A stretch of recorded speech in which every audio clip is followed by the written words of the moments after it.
me now? Okay.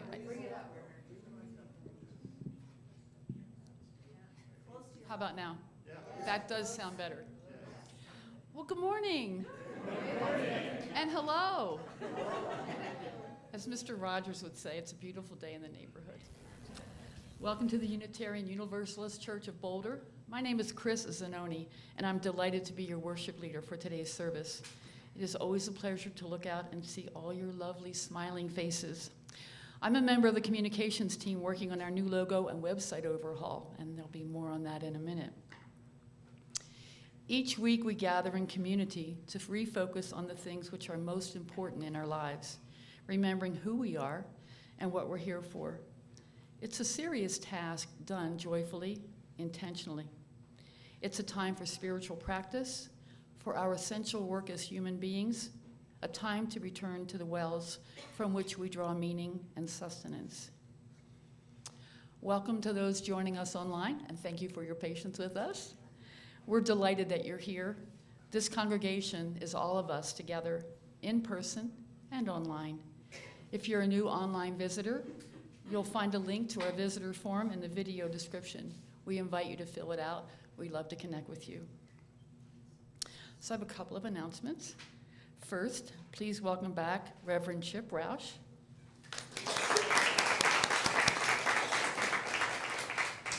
Reverend Chip is a friend of Reverend David Schwartz. For those of you who are visiting and may not know, Reverend David is our settled minister, is our lead minister, and he'll be back in the pulpit next week, I believe. Reverend Chip has served the First Unitarian Church of South Bend, Indiana for the last 10 years, and he was with us last weekend for those who were here.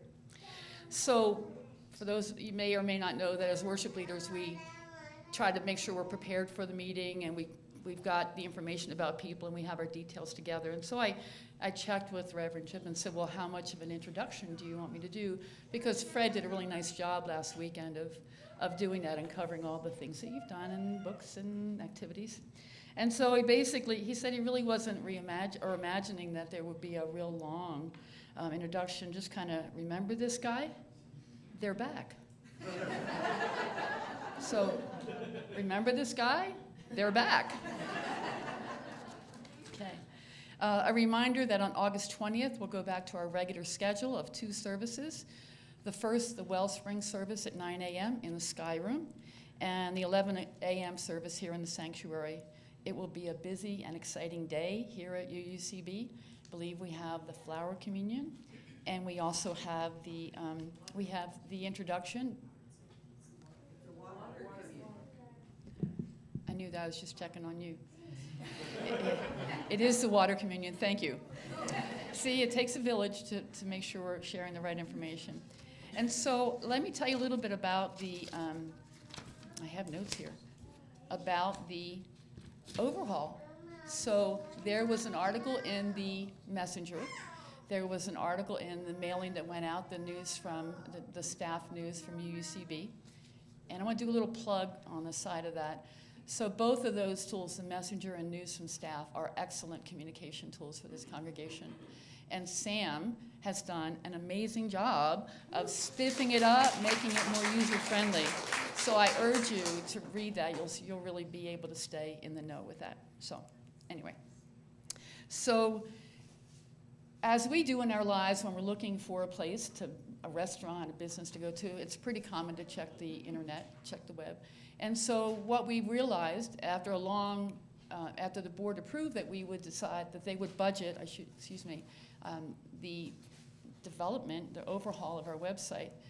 A team was chartered, the communications team, and I'm pleased to serve on that with Sam and Steve back there and Reverend David.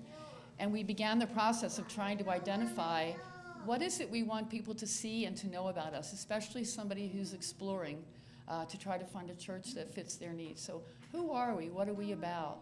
How do we do church? And so we really looked at that website as our face to the community. And so what I would say is that we're getting a collective facelift, that we are introducing a new logo and a new website, and that's an amazing process to look at the development of a website. A couple of folks are nodding, so we're very excited about it. We'll be launching it on the 20th, and a lot of work was done in the getting to that point of looking at other websites, both of UU churches and of other entities, to see what we liked and what we didn't like. We spent some time gathering requirements of what technically should be in place. We sent out a request for proposal to several designers, and Emily Snyder, now Starks, has her own design company. Emily was our office manager for a while back and knows us very well, and so we have been working with Emily. So we are delighted with collaborating with her, with partnering with her, and so stay tuned for the 20th. And then in September sometime, we'll have a photo shoot to get some of these lovely smiling faces and sites around the church to include in the website. So it's very exciting that that's happening.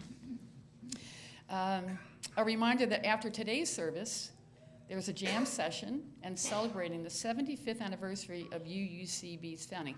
To the actual day, today, 75 years ago, this amazing group was formed. So there will be birthday cake, there will be jamming. If you have an instrument, bring along the instrument, your favorite songbook, or just yourself for it's called a low-key, all skills level welcome sing-along. We hope you'll stay after the service to join us. And finally, the folks who did all the hard work in collecting donations for Boulder County AIDS Project, just wanted to thank the church for those who made those contributions. They'll be being picked up and go to BCAP later on this week. So, thank you.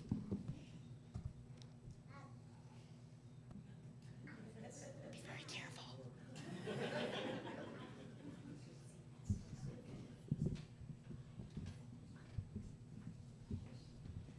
Thanks, John. Thanks, Chris. Before we begin this week's service, I have some news about last weekend. Reverend David asked me to share this with the congregation. Last Saturday night, somebody set a fire around the front doors of our sister congregation, the Community Unitarian Universalist Church in Plano, Texas. The fire was put out relatively quickly. It was overnight. Nobody was hurt. There's no definitive link, but a person calling himself Christian had filmed himself and two friends pretending to act LGBT at the church in Plano several weeks earlier. While the three men received a warm welcome, the YouTuber ended his video asking his viewers to pray for the people involved in that pagan and satanic church. Pagans are cool.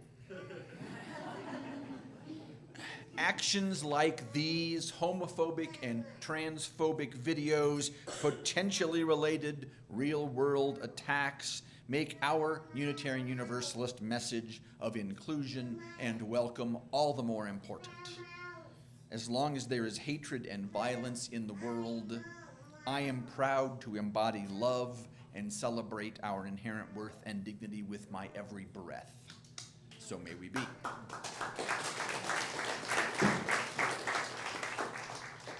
So with that important reminder, let us indeed celebrate together. Our opening words this morning are excerpted from On Gratitude by David White, suggested to me by Chris. Gratitude is not a passive response to something given to us.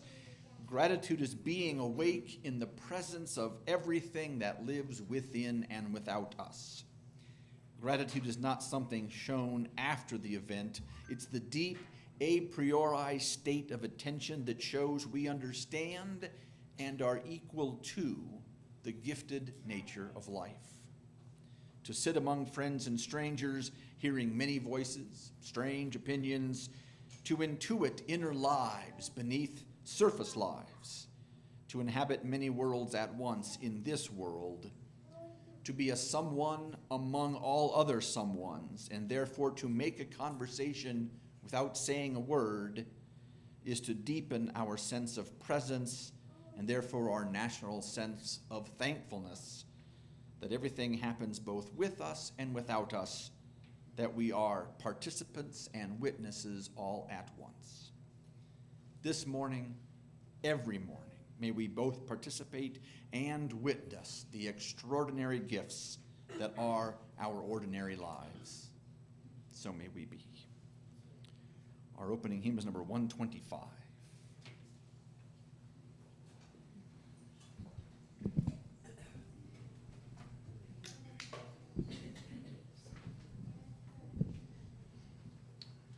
Hi, everyone. Before we begin, I want to introduce or reintroduce, as it may be, Paula Staffelt on keys today.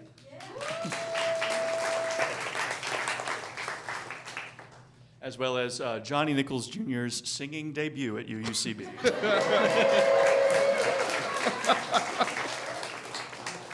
Hit it.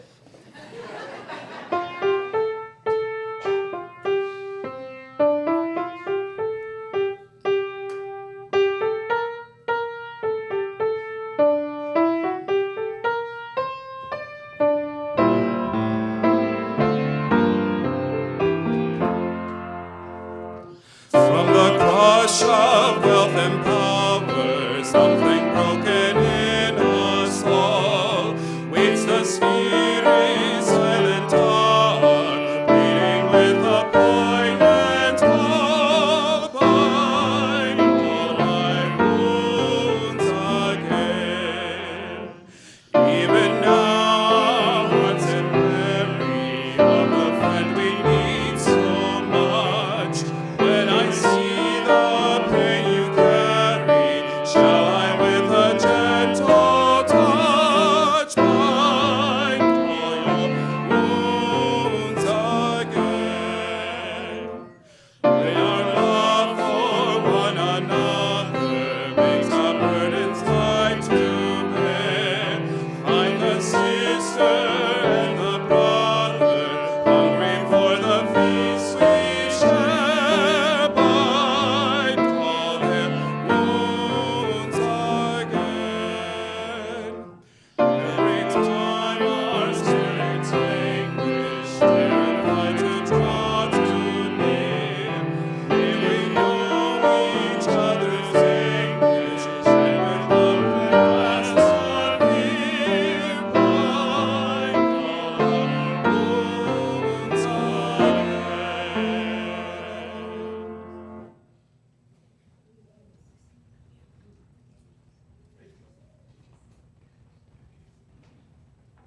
Is that working? I don't know. Is it working? Yes. Woohoo! Hello, everyone. I'm Rachel Alba. I'm the Director of Religious Education here. I'm trying to find a place for my water bottle. Okay. When I was thinking about generosity, is the theme for today, there is one children's book that stuck out in my mind, which likely sticks out in your mind when you think about generosity. What do you think that might be? The Giving Tree! And of course, I could tell the story of the Giving Tree, but most of us already know it. And we know that it ends with a tree that was beautiful and had fruit and had leaves and could have lived for so long, becoming a stump. Yeah. And none of us want to become tree stumps before we are ready to do so. And so I was thinking about generosity and came to the conclusion that there are three kinds of generosity that I could easily think of and categorize. Generosity of material things, money, giving of items, toys, etc. There's generosity of time. I can give you my time. And adjacent to that, but still different, is generosity of attention.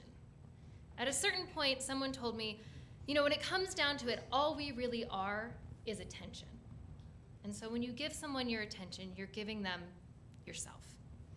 And I thought about, okay, do I have any stories that give some examples of that? But before I tell that story, just take a moment to think of to yourself about what kind of generosity do I wish to receive right now in my life? Do I need more material things? Do I need time for myself or from someone else? Or do I need someone's attention? Like, what am I craving in my soul? Okay, now that we've maybe figured that out for ourselves in that 30-second break. When I was living in New York City right after college, I worked at New York Sports Club, rolling towels and checking people into the gym. and I made $7.35 an hour.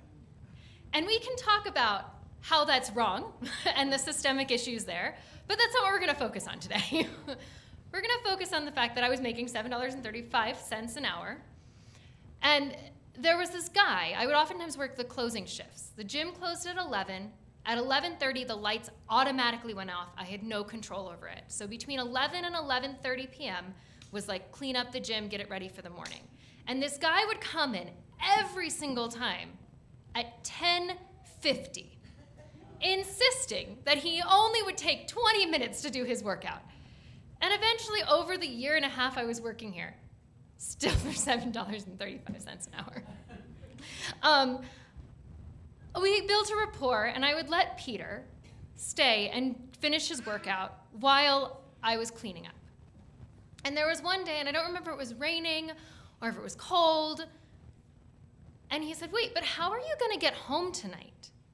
And I was like, "Oh, well, I'm feeling a little short on cash, so I'm actually going to just walk through Central Park to get home." And you're like, "No way." And I did this regularly on a well-lit path. Usually there was like police patrolling. It felt safe.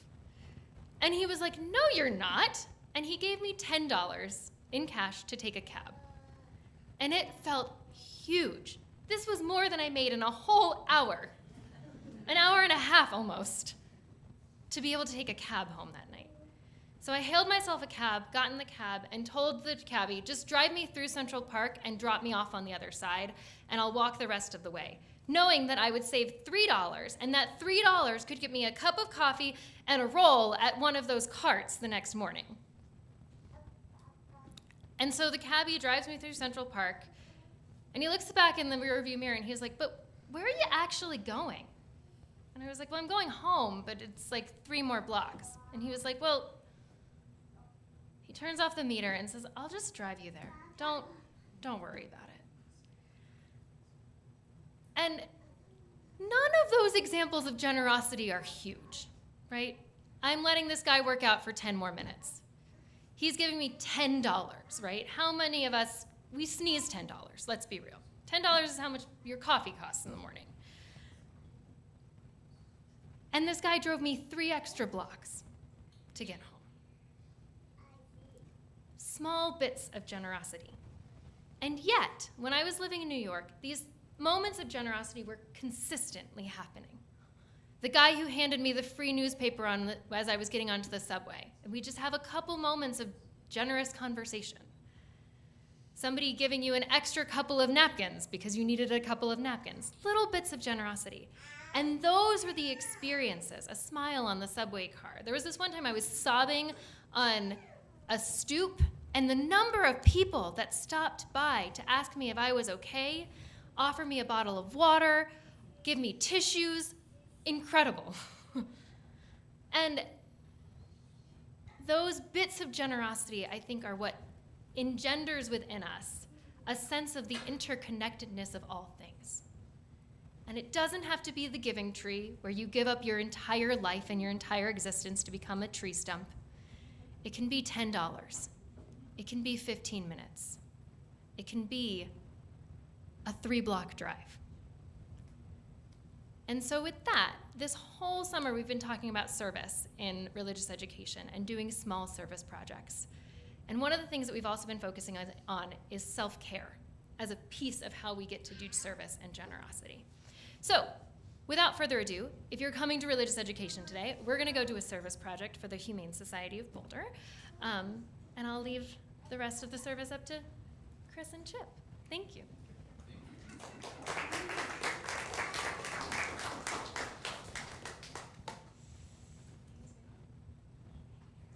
I love watching those little girls. Bye, ladies.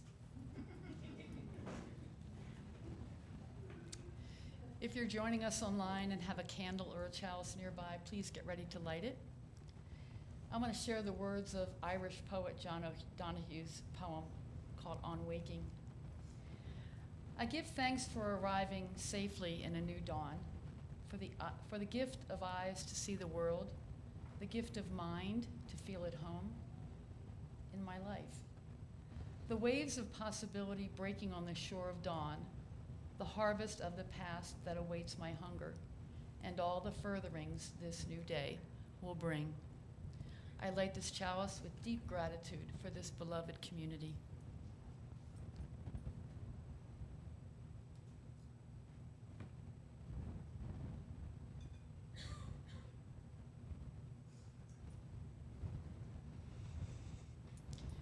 We now invite all those gathered in your various locations to join together in fellowship and community as we all say aloud together our congregation's covenant. We gather in fellowship to speak truth to each other, to reach out and touch one another, to care with each other, and to seek the truth divine. So be it.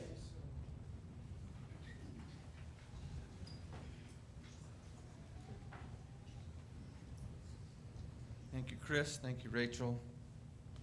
I invite us into a brief meditation. I invite us to get comfortable wherever we are. Scooch around in your seat. If it works for you, you can close or soften your eyes. Take a few deep breaths to center us.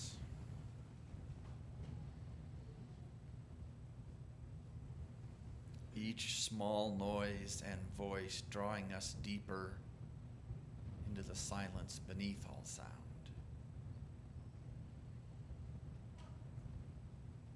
Each breath we hear reminding us of our connections.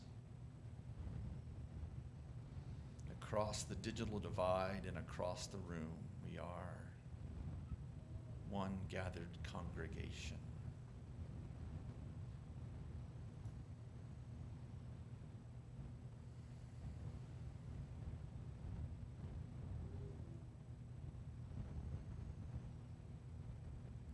Each breath drawing us deeper.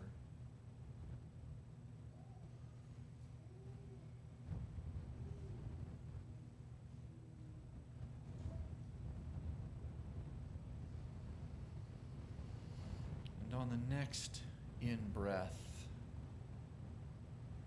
becoming aware of where in your body-mind you store your grief.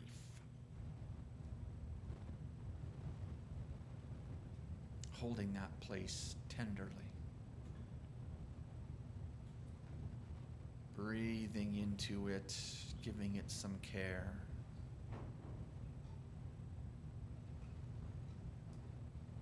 Expanding it for some of the joys and concerns that are coming. Making room for the grief in our own life.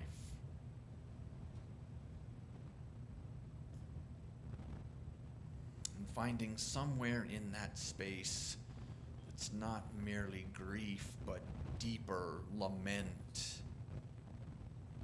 for something in the world that just is not right.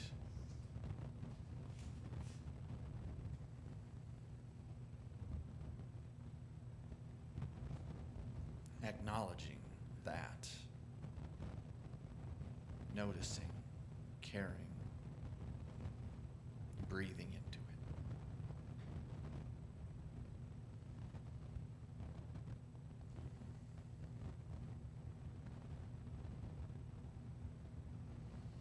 And on the next in-breath, becoming aware of where there is joy.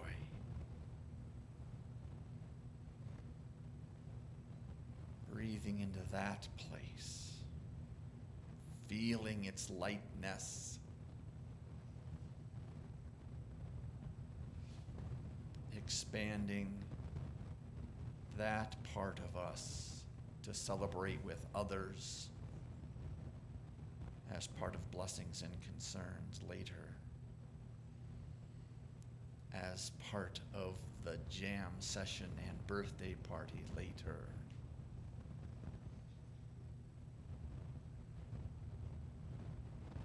And each day, may we find a moment to revisit that place of gladness.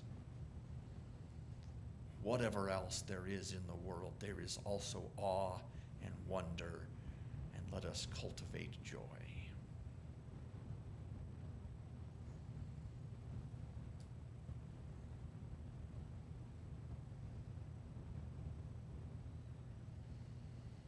And a few more breaths, grounding us for the week to come. Things we look forward to, things we know we have to do.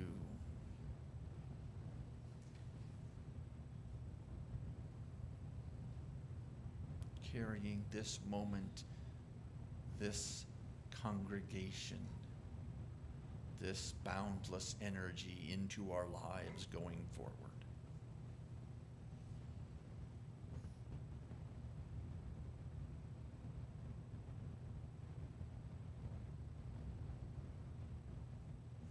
So may we be.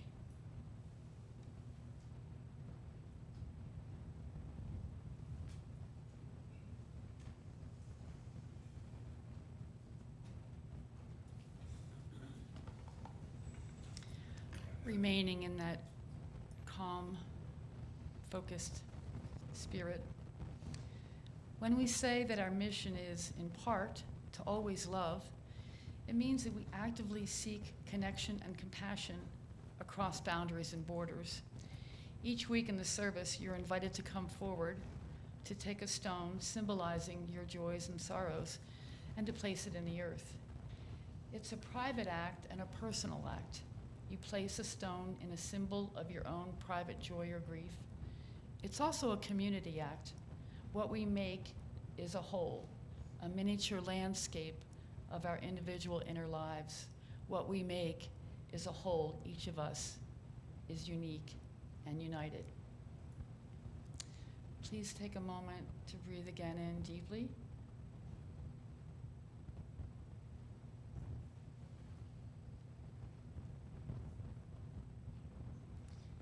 Bring to mind those things for which you are grateful or joyful.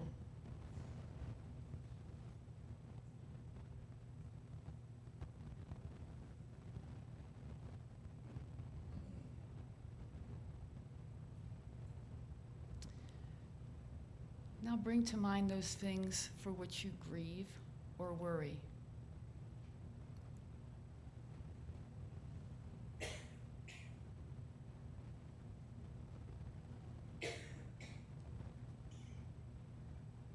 I will add a few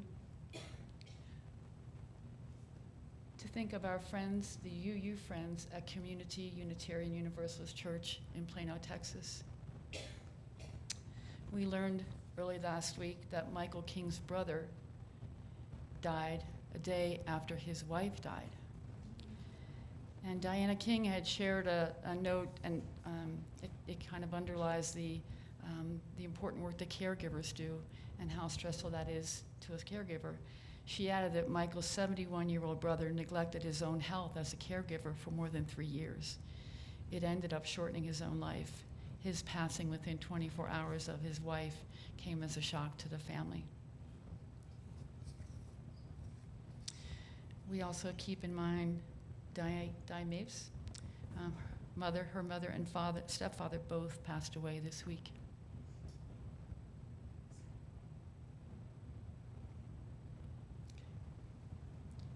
For all our blessings and concerns, we hold this compassionate space with love. Now, as the music begins, I invite you to come forward if you are so moved, and to place a stone in the tray representing your joys and your cares. Mingling together and in community, I invite you to come together and to come forward, as you feel so moved.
place one last stone for those joys and sorrows which are unspoken.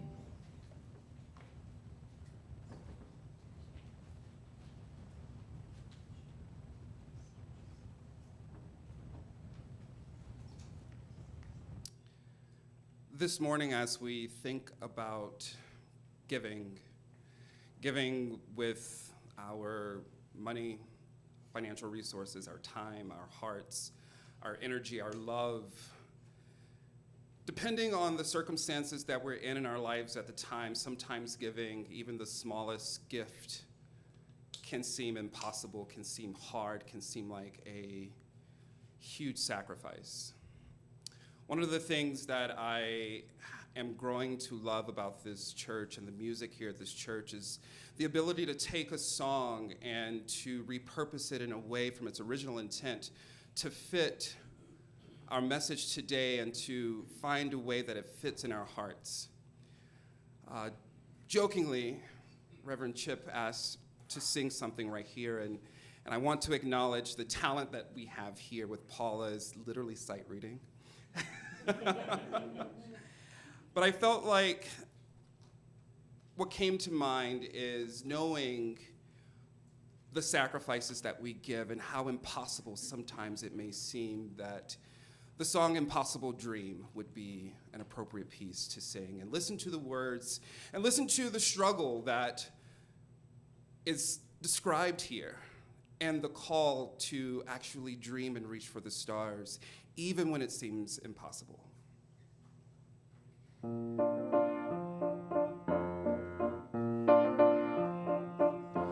To dream the impossible dream, to fight the unbeatable foe, to bear with unbearable sorrow, to run where the brave dare not go, to right the unrightable wrong, to love pure and chaste from afar, to try when your arms are too weary, to reach the unreachable star.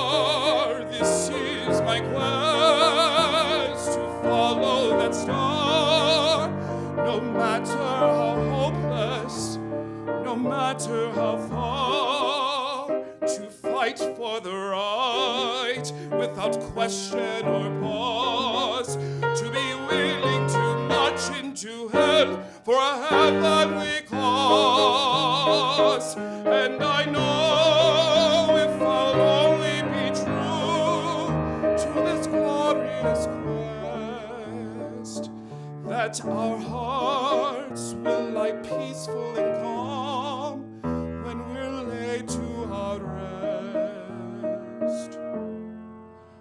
And the world will be better for this, that we all, scorned and covered with scars, still strove with our last ounce of courage to reach the unreachable star.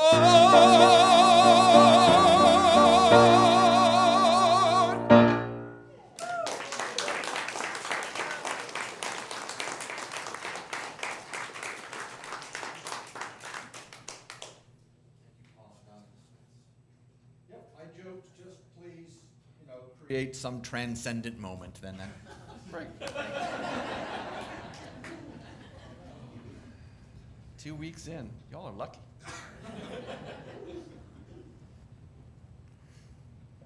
How many of us have ever given money to a stranger on the street asking for help? Many of us. How many have ever declined to give money to a stranger on the street? Many of us. How many have ever experienced complicated feelings about such an encounter, whether you did or did not give? I'm going to talk a little bit about that, and I want to apologize up front if I inadvertently repeat cultural stereotypes and judgments. I do not want to conflate wealth with worth. I don't want to imply that everyone here is equally wealthy or not. I don't want to imply that needing help is somehow shameful or less than. And I don't want to imply that I don't want to imply that there is scarcity in this world at all. I also want to say this is not about your congregation. I purposefully did not ask Reverend David whether or not he has a ministerial discretionary fund or there's a benevolence fund here. I can see you all are very generous. And honestly, even if I had asked him, he just went on and on about how lovely you all are and 75 years, and that's because at least everyone here takes seriously the responsibility of living into covenantal community. So you've got him sold. Long time ago, before seminary in my life, when a stranger on the street would ask me for money, I would have all these complicated feelings, and sometimes I gave and sometimes I didn't, and I would be, how much should I give? Should I give it all? Are they going to use it on bad things? What about the people around? Are they going to notice and judge me for what I do or do not do? Are my friends or family going to judge me as stingy or as naive and foolish for giving this person money? And then thinking of their projected judgments, I would judge them. I'm going to work in some of the late, great Sinead O'Connor. May her spirit find the peace that she never found on this earth. Sinead wrote in Drink Before the War, "Nothing we can say will make you see. You got a heart of stone you can never feel. You've got a nice big car, nothing bothers you. Somebody cut out your eyes, you refuse to see. Somebody cut out your heart, you refuse to feel."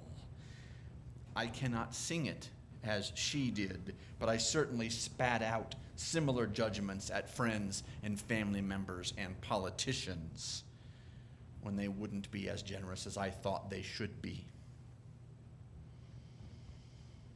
I went to seminary in Chicago. There were more interesting experiences with wealth and worth and the complexities of helping each other. I helped at a soup kitchen for a while, which was run by a tall, thin, older than I was at the time, which probably doesn't mean he was all that old, but I perceived him as old, black pastor who had very firm rules about what you had to do to get help at this soup kitchen. And the first rule was, no, you can't have seconds. No, you can't take any food with you.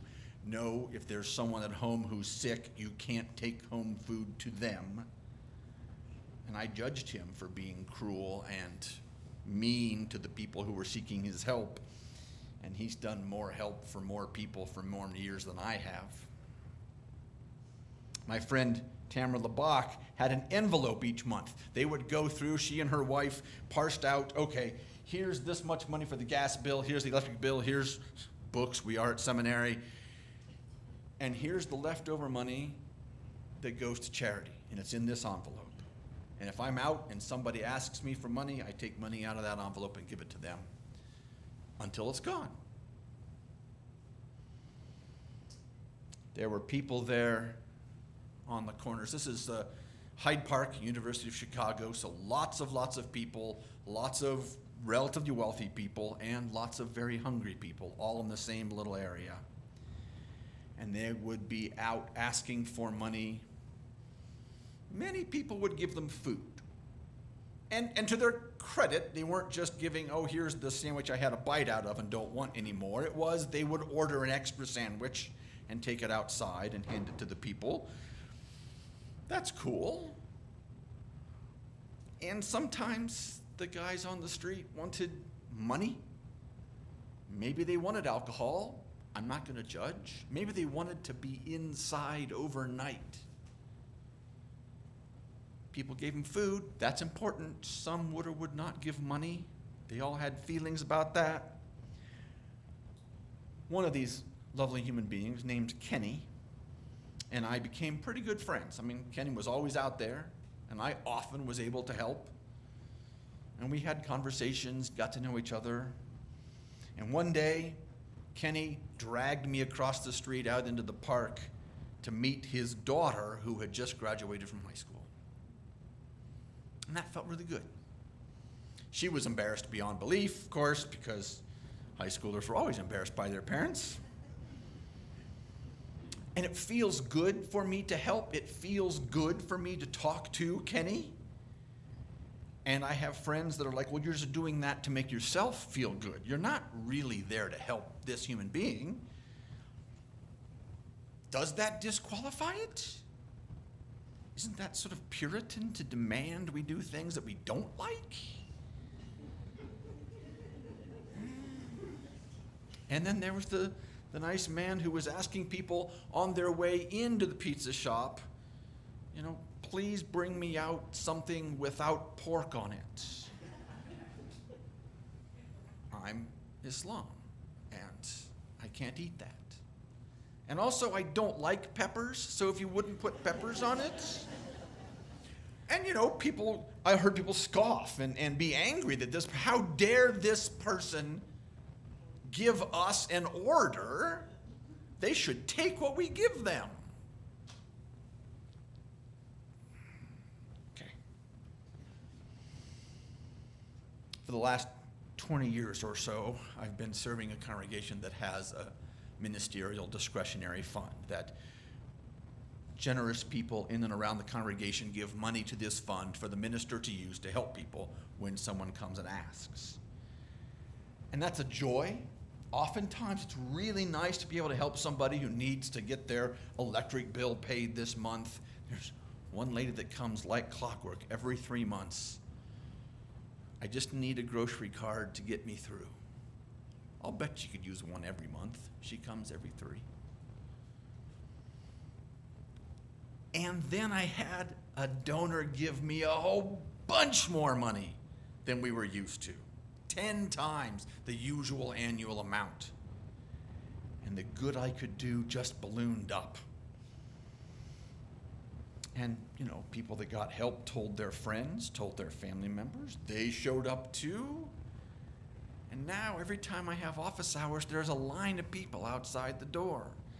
My phone is full of messages from people. When are you going to be in? Can I get a card? I really need help paying for my car repairs. It's really frustrating that I have to deal with all this. And yes, I am embarrassed saying that. And because I've helped some folks pay their utilities and I needed to put in my email address to get the receipt, I get notices about those people every now and then that they're behind again. And so opening up my email is another depressing sight that, oh yes, this person is still needy. And depending on the day and how much of Sinead O'Connor is in me, this might spin all the way into rage about society and what a mess it is and how we privilege certain things and create inequities, and I get guilty about my own good fortune. There but for the grace of Goddess go I. And how complicit am I in this system? Why aren't I in the streets demanding it change?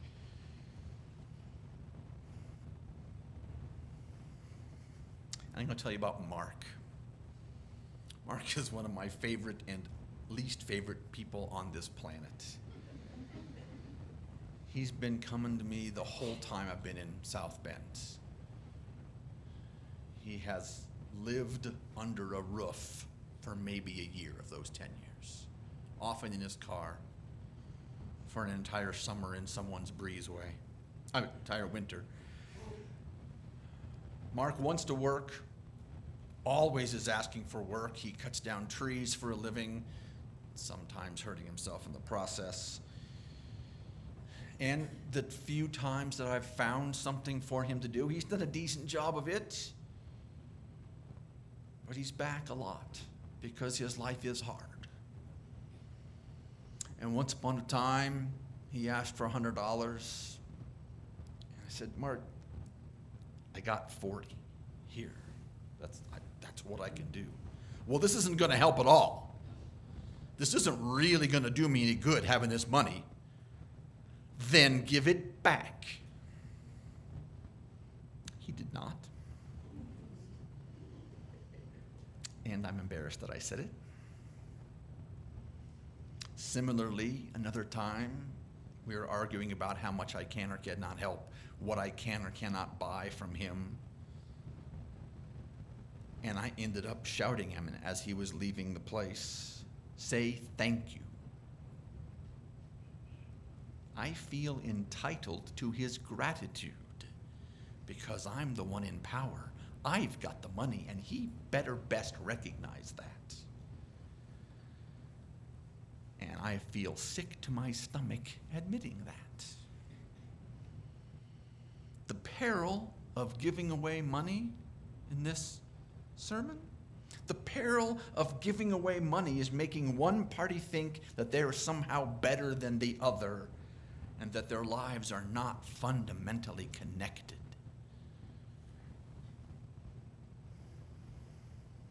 So I invite us the next time a stranger asks us for money, or when somebody asks us to give a bit of our wealth or our energy or our attention and precious time, as Rachel suggested, whether we give it to them or whether we do not, let us notice our feelings in that moment and lean into them.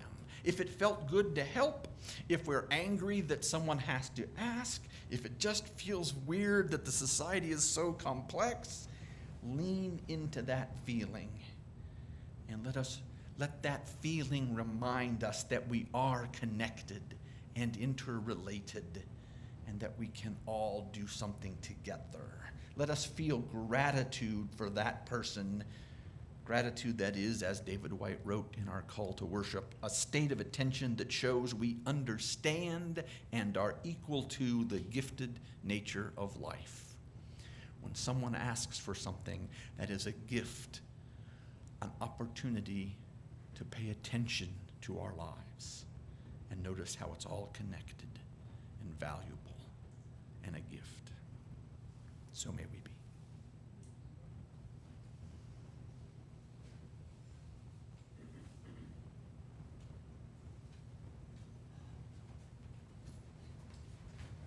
We are going to sing a piece called We Shall Go Forth, written and made popular by Margie Adam. The first part and the last part, Sam and I and Paula will invite you to sing with us. And the text is, we shall go forth. It's a simple charge, a charge that you will tell yourself and also the people around you immediately and the people who see this broadcast. We shall go forth. And when we get to these parts that say we shall go forth, it's important that we sing it in a way that we mean it.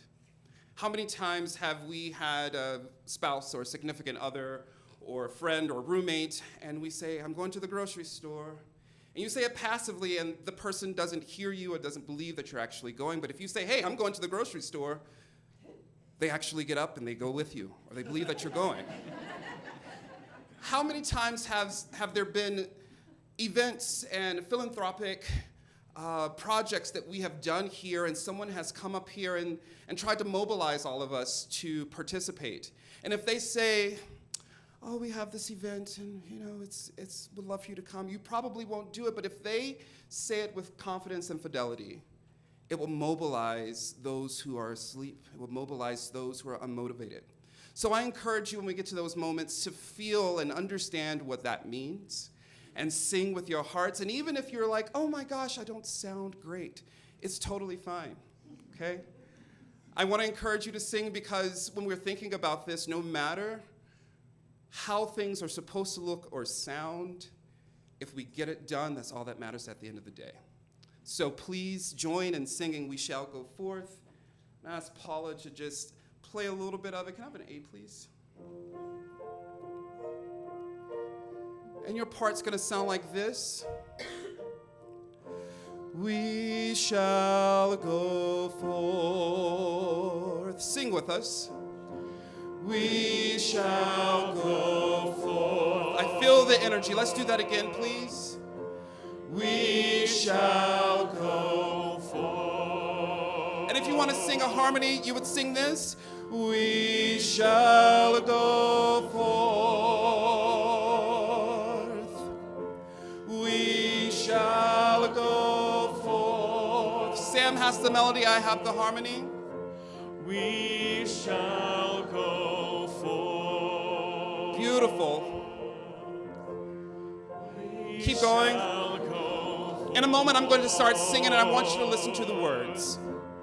We shall go forth. Please listen. We shall go forth from this place,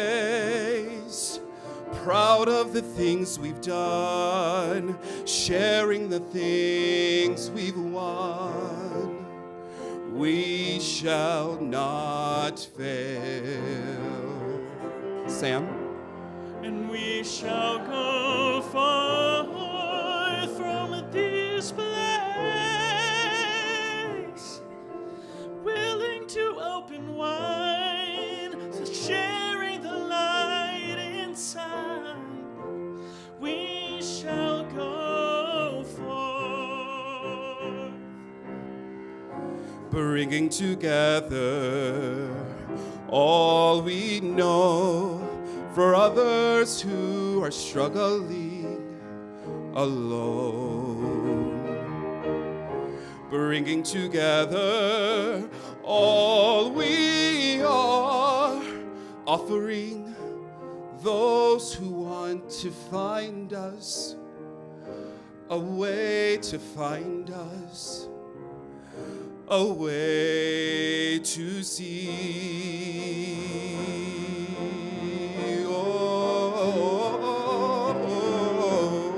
and we Shall go forth from this place, taking with us the pride of knowing we can decide.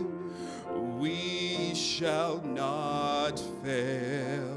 Sing with us. Rise as you are able. We shall go forth. Sing it and mean it. We shall go forth. I want to feel that energy that we will go forth We shall and change the world. forth. Hold hands and grasp and feel that energy and share that love with each other. We shall go forth. We shall go forth. Oh, we shall. Go forth. Our last time singing it and make it count. We shall go forth. We shall go forth.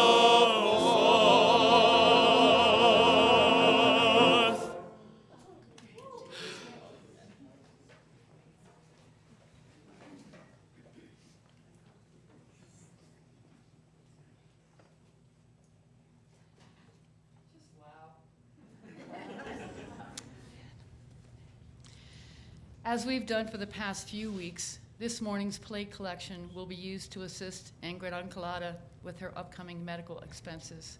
For those who have not met Ingrid or her precious children, the family had lived with us in sanctuary here at UUCB for over 4 years. Ingrid will be having cataract surgery this Tuesday. She has all the rides she needs for this round, so she's in good shape there.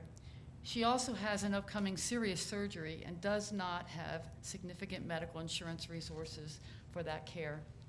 Her GoFundMe page link is in this week's messenger if you'd like to support her that way. Also, as we hold Ingrid and her family close in our hearts, there may be some unknown needs that arise at that time. If you're willing to assist with a meal, transportation, or other assistance, please let Fred Cole, Reverend Barbara Mulfazy, or any member of the Caring Committee know. Fred and Barbara, could you stand up just so folks know who you are if they haven't met you yet, so they know? So please do reach out to them if you'd like to help. Thank you. I invite you to give as generously as you're able. For those online, you can use the QR code or find a link in a video description. For those gathered in person, you can also scan the QR code or make a donation as the ushers now pass the baskets. May our gifts be used to enact justice, bringing peace and love to the Boulder community.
We receive this offering with gratitude. It is the outward and visible manifestation of an inward commitment to changing lives and changing our community.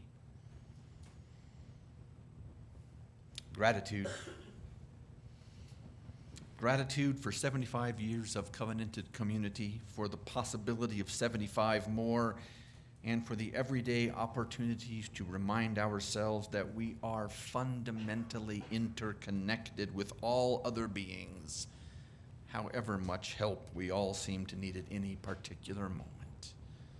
So may we be. Amen. Ashe. Those of you at home want to join us as we extinguish our chalice. Its values are still in our hearts and our minds as we extinguish it into the next week and blow it back into our hearts. And now we'll sing.